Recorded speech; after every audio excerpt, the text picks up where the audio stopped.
In the wake of the cinematic explosion straight out of Compton, it seemed appropriate to touch on our women's American powerhouses' rise to stardom. The Williams sisters have dominated on the tennis court for years, but all of their travels and victories and ferocious shots trace back to one cracked, black-topped, wire-netted court at the corner of Compton Boulevard and Lime Avenue in Compton, California.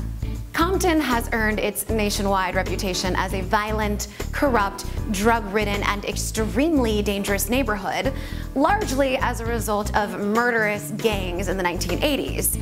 Compton topped out at 87 homicides in 1991. That's nearly 2 a week. In his autobiography, Father Richard Williams wrote that he wanted the girls to grow up in Compton because it would make them tough and give them a fighter's mentality. He goes on to say, "They'd be used to combat, and how much easier would it be to play in front of thousands of white people if they'd already learned to play in front of scores of armed gang members?"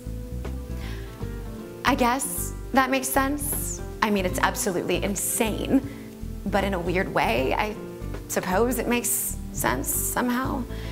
Richard, in his book, goes on to say, "We quickly learned how to escape the bullets that flew through the air, unworried about their next victims, and we fell to our knees in the posture of prayer and crawled like defenseless children to safety." Richard takes credit for running off gang members, and he tells stories about how the girls would have to sweep the court of hypodermic needles and other unsanitary garbage. But every day for years, the girls and their dad would roll up to the courts around 3 o'clock and stay for hours. Eventually, the girls got noticed and drew some national interest, and well, the rest is history. Although the girls have now moved on from Compton, an attitude that they formed on those courts exists to this day. A toughness that has rocked the women's circuit of tennis. Looks like Richard Williams' crazy idea to raise his daughters in Compton paid off after all.